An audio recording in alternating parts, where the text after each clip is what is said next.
Bonjour à tous et bienvenue dans cette nouvelle vidéo dans laquelle nous allons parler des équations un peu complexes de mesure de débit. Donc, ce sont des équations qui trouvent tout le sens notamment dans tout ce qui est industrie, qui traite avec de la vapeur, des gaz. Donc, même au niveau des chaudières, si on veut calculer avec précision certaines valeurs de débit, c'est des éléments qu'il faut connaître. Alors, ici, sur cette chaîne, pour ceux qui voient cette vidéo pour la première fois, on parle de tout ce qui est automatisme, instrumentation, contrôle commande. Donc, on a déjà publié pas mal de vidéos, parmi lesquelles comment mettre en œuvre une régulation sur automate Schneider M580, la différence entre un capteur et un transmetteur, les normes et les standards d'automatisme, la régulation sur automate S7500, la présentation des automates de sécurité S7500 fail-safe de Siemens, des tutoriels sur le logiciel avec instrumentation, la régulation de proportions. On a pas mal de sujets sur plusieurs fabricants, même au niveau de la supervision. On a traité des notions d'équipement et de génie sur avec plan SCADA. On a parlé du DCS Santo VP de Yokogawa. On a présenté l'introduction à la programmation du M580 Safety. Alors, en plus de ça, personnellement, j'ai parlé dans la vidéo sur le documentaire en automatisme de certaines ressources et il y a souvent une question qui revient, c'est où trouver ces livres dont on parle. Donc, là, je suis sur Amazon France. Amazon France, j'ai par exemple mon deuxième livre qui a été publié en 2016, Les systèmes intégrés de contrôle, commande et de sécurité cas pratique. C'est un livre qui, justement, est très intéressant pour ceux qui souhaiteraient connaître un peu comment les applications sur la partie système intégré de contrôle, commande et de sécurité. Donc, il y a pas mal d'informations dedans. On a parlé des évolutions de la technologie avec le marketing électronique, la virtualisation, l'utilisation du DCS ABB, on en fait cas, comment faire la conception des architectures, comment faire l'acquisition de mesures analogiques, etc. Donc, ce sont des livres. Donc là, on a par exemple meilleure vente dans ce lot de produits. On a le grand guide aussi qui fait partie des livres qui sont vendus sur Amazon. Alors, quand on a fini cette introduction, on va donc rentrer dans le vif du sujet, c'est-à-dire que comment est-ce qu'on peut mesurer le débit avec une plaque à orifice.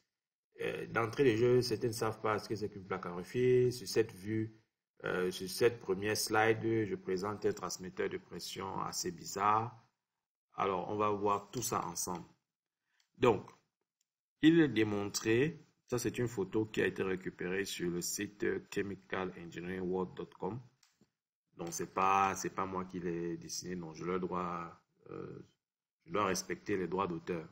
Si vous avez un fluide qui s'écoule, c'est-à-dire qu'on a un régime d'écoulement normal, hein, c'est-à-dire que, et que vous installez une plaque à orifice, c'est-à-dire vous allez faire une restriction du diamètre de la conduite, c'est-à-dire que au niveau de votre pipe, vous allez réduire par exemple la section d'écoulement du fluide. Donc c'est là. Et donc le fluide va se contracter. Et qu'est-ce qui va se passer?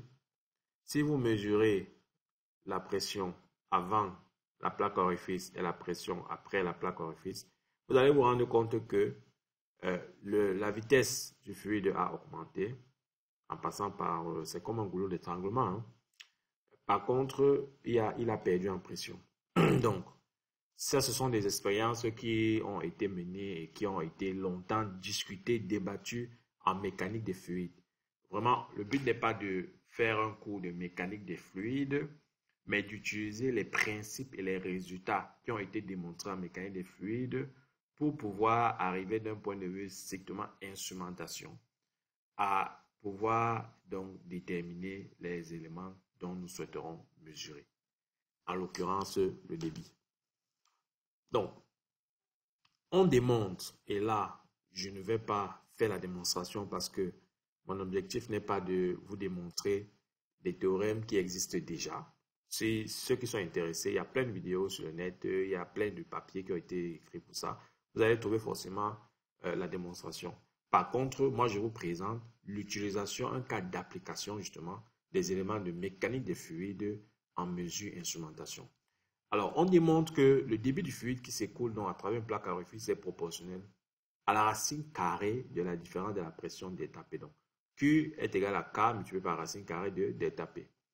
Q, c'est le débit volumique en mètres cubes par seconde. K, c'est un coefficient. Delta P, c'est la pression différentielle en bar. Voilà. Donc, en fait, ça devait même être en Pascal. Hein. C'est une erreur. Alors, c'est plutôt en Pascal. Il faut prendre toutes les unités qui sont dans le système international. Ainsi donc, une mesure de différence de pression, dont la delta P, avant une plaque à orifice et après, permettrait donc de pouvoir obtenir la mesure du débit volumique. On ne parle pas de débit massique, hein, parce qu'il y a une différence entre le débit massique et le débit volumique. Le débit volumique, il s'exprime en unité de volume par unité de temps. Donc là, en l'occurrence, le mètre cube par seconde. Le débit massique va s'exprimer plutôt dans une masse, c'est-à-dire des kilogrammes, certainement, par unité de temps, donc kilogrammes par seconde. Alors, cette formule-ci, malheureusement, elle n'est valable que pour un gaz dans des conditions de pression statique et de température données qui sont constantes. Ça veut dire que si vous avez un gaz qui passe à 15 degrés et avec une pression statique de, supposons par exemple, 22 bars, le coefficient K ici, que vous allez avoir, ne pourra pas être un coefficient fixe. Hein. C'est pas, malheureusement, ce ne sera pas un coefficient fixe parce que on le démontre plus tard. Et l'objectif de la vidéo, je précise encore, ce n'est pas de faire cette démonstration. Ce coefficient-là, il est appelé à varier en fonction de l'état du gaz. Donc, l'état du gaz, c'est, voilà, il y a pas mal de... Donc, il va varier en fonction de l'état du gaz, mais de manière intrinsèque aussi, il tient compte des caractéristiques géométriques de la plaque orifice. Voilà. Alors, qu'est-ce qui se passe donc concrètement?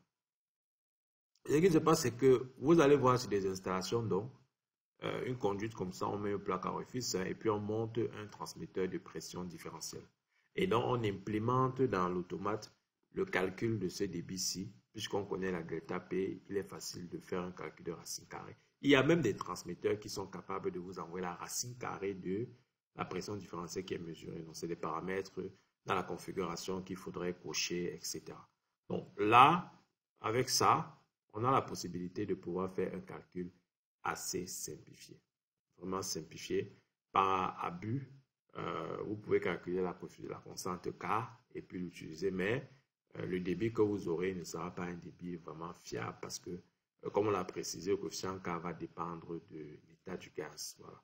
Alors, c'est ici donc on a l'American Gas Association qui a développé un standard pour la mesure des débits avec des plaques orifices, notamment le standard AGA 3. Je précise ici que ce n'est pas l'unique standard qui existe pour les calculs des débits corrigés. Donc, on parle plutôt de compensation de débit parce que c'est une formule en fait qui tient compte d'autres paramètres pour pouvoir compenser la mesure de débit brut qui est obtenue par l'utilisation justement de la plaque à orifice. Il y a un autre standard ISO qui a été développé, mais par expérience dans tout ce qui est pétrole, enfin moi personnellement, tous les projets pétrole sur lesquels j'ai pu travailler, quand il fallait mesurer le débit, on utilisait plutôt des formules de compensation de gaz qui ont été développées par l'American Gas Association. Il y a plusieurs standards, il y a AGA 8, AGA 7, etc. En fonction de l'organe des primogènes. On parle d'organe des primogènes parce que le plaque orifice, c'est un organe des primogènes, c'est un organe qui crée une différence de pression. C'est un organe qui fait chuter la pression dans la conduite. Alors, la formule est celle-ci. Elle est assez longue, assez complexe. Q est égal à Fn multiplié par Fc plus Fsl multiplié par Y, Fpb, Ftb, Ftf, Fgr, Fpv. Racine carrée de HWPF1. Donc, le HW, en réalité, c'est la pression différentielle. Donc, vous voyez qu'ici, on a gardé bien justement la racine carrée de la pression différentielle. Alors, une formule n'étant rien sans la définition de chacun des composants, le Q ici va s'exprimer en standard cubic feet per hour. Donc, c'est voilà, un standard mètre cube, pied cube par heure. Le Fn, c'est le coefficient numérique qui tient compte des constantes, des coefficients de conversion des différentes unités. Le Fc, c'est le facteur de la plaque orifice qui va tenir compte du paramètre bêta et du nombre de Reynolds. Le FSL, c'est le slope factor. Donc, on a pas mal d'informations qui sont prises en compte, pas mal de variables qui sont prises en compte dans cette formule-là, qui a été développée justement par l'American Gas Association. Et ce qui m'intéresse ici, c'est que le Y, c'est le Gas Expansion Factor, qui est fonction de bêta, la pression différentielle, la pression statique et des chaleurs spécifiques. Donc, on a ici la pression de base en PSI, on a la pression on a une température de base en Rankine. Et tout ça, donc, c'est ça qui se rajoute dans la formule. Donc, tout ça, ça continue. On a le facteur de compressibilité des gaz, etc. Donc, ici, ce sont des formules qui dépendent. Il y a un modèle. Hein. Ce n'est pas tous les gaz ou bien, quel que soit l'état du gaz, où vous allez pouvoir utiliser la GA3. Tout ça est bordé et défini dans le standard. Après, on regardera rapidement un papier qui a été développé qui a été écrit par ABB à ce sujet. Mais là, en fait, c'est pour vous montrer comment ça peut devenir très vite complexe pour l'implémentation justement de cette formule. Et c'est donc à cause de ça que sur un PID, vous voyez que la formule ne dépend pas que de la différence de pression ici qui est mesurée par la plaque orifice. La plaque orifice ici, c'est le FE. Voilà, elle est installée là et associée à un transmetteur de débit. Donc le débit ici qui est obtenu, c'est un débit brut qui n'est pas corrigé. Il va être corrigé ou compensé en température et en pression dans l'automate ou bien dans le contrôleur du DCS qui va gérer l'installation. Parce que vous voyez ici la formule pour le FIR. Le FIR, c'est quoi? C'est un indicateur enregistreur de débit. C'est-à-dire qu'il va prendre en entrée le débit brut, c'est-à-dire la différence de pression qui va venir du FT. Il va prendre la température, il va prendre la pression. Et avec d'autres paramètres, il va pouvoir faire un calcul. Et c'est ça qui va donc permettre d'obtenir un débit. Alors, c'est pour ça que si vous voyez sur un PID, un schéma PID, Pipeline Instrumentation Diagram, je précise aussi que dans le livre Le Grand Guide des systèmes de contrôle commandes, on présente les éléments de base pour pouvoir lire et identifier l'instrumentation selon le standard ISA S5.1. Voilà. Bon, ISA, c'est une organisation internationale qui développe les normes, les standards dans le domaine de l'automatisme industriel. Alors, donc, si vous voyez un assemblage comme ça, un PTP, PT, TT, FT, ne paniquez pas. C'est juste que ce sont des capteurs qui sont installés, des instruments qui sont installés dans des transmetteurs de pression, température, débit, pour pouvoir justement calculer le débit compensé, voilà, d'un gaz. Parce qu'on a vu que prendre uniquement la différence de pression ne suffit plus. Voilà, avec le standard GA3, il faut tenir compte de la pression, etc. Et d'autres paramètres. Alors, pour aller plus loin, il y a ce papier. Donc, on va regarder rapidement ce papier. Normalement, il est là. Vous voyez ici, on a cette équation. On a cette équation qui nous donne QV égale à C' racine carrée de HWPF, dans lequel on a C' qui est tous ces facteurs-là qui sont multipliés. Et bon, ils expliquent un peu hein, après le facteur. On ne va pas revenir sur toutes les explications. Il y a des éléments qui ont changé dans des formules, etc. Et il y a par exemple ici la table 2.2 pour le standard, par exemple, AGA8. Il vous présente quelles doivent être les échelles. C'est-à-dire si vous avez un gaz qui a une densité relative comprise entre 0,56 et 0,87, vous pouvez bien appliquer le standard AGA8, par exemple. Donc, nous, on a travaillé sur l'AGA3 et il y a bien, à l'intérieur de ce document, vous aurez pas mal d'informations sur les éléments qui vont s'appliquer. Par exemple, ici, l'AGA3, ils ont remplacé tous ces calculs complexes-là. Le bêta, c'est le facteur dont on a dit qu'il dépend de la plaque orifice. voyez qu'en 92, c'était pas applicable. En 85, c'était le FB fois FR, etc. Donc, ils ont fait... ça, c'est un document qui explique un peu les évolutions des formules. Hein. Les formules entre l'AGA 3 de 1985 et celui de 92. Donc, après, certainement, il y a eu d'autres éléments qui ont évolué. Je ne vais pas rentrer dedans. Mais ce que je sais, c'est que ce sont des formules qui sont toujours d'actualité et qui sont utilisées pour justement faire le calcul. Alors, pour revenir ici, on va regarder donc, personnellement, donc, dans le cadre de notre activité, ACS Automation, vous savez, ACS Automation, c'est un intégrateur système. On a travaillé sur pas mal de projets et on a fait justement un projet gaz sur lequel il y avait des calculs de débit compensés en S7500. Et donc, je vais vous montrer comment cela s'est implémenté. Donc, ici, j'ai un bloc qui avait été appelé GCF. GCF, c'est gaz compensé test formula. Et donc, dans le bloc, le but du calcul, c'est quoi? Déjà, il faut déterminer la valeur de la pression à utiliser parce qu'on avait justement la pression. On avait un transmetteur de pression, mais quand vous faites un design d'un système, il faut tenir compte des modes de défaillance. Donc, si à un moment donné, vous avez un calcul basé sur un transmetteur de pression et que le transmetteur de pression est en défaut, voilà, il faut utiliser autre chose. Donc, ici, par exemple, quand on avait un transmetteur en défaut, bien en mode de maintenance, on utilisait les valeurs de constante, le pressure fallback. C'est ça qui était rangé dans le PI in use, c'est-à-dire la pression à utiliser. Bon, c'est le même principe pour la température, hein, il fallait utiliser les deux. Et donc, après la température, on fait une addition à 273,15 pour convertir justement la température en degrés Kelvin parce que, je vous ai dit, il y a un ensemble d'unités à respecter.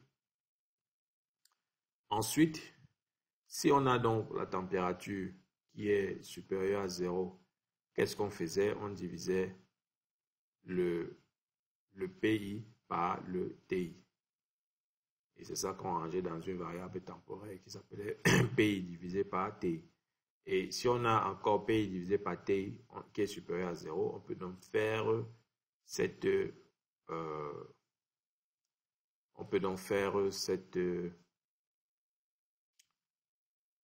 donc, c'est-à-dire que si on a TI qui est supérieur à 0, parce que justement, si on fait la division de PI par TI, il faudrait que il soit différent. Donc, ici, normalement, en différence, ça marche toujours. Donc, il faut qu'il soit différent de 0. Ensuite,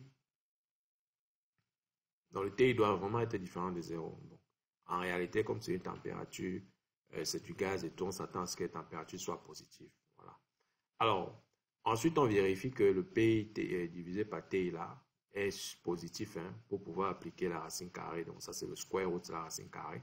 Et donc, on multiplie la constante K, GCF YK constante, par le FT, l'entrée du transmetteur de pression. Et puis, donc, tout ça est multiplié. Et ça nous donne donc la valeur mesurée. Et bien évidemment, la constante K est fournie par l'ingénieur comptage. Donc, ça se calcule.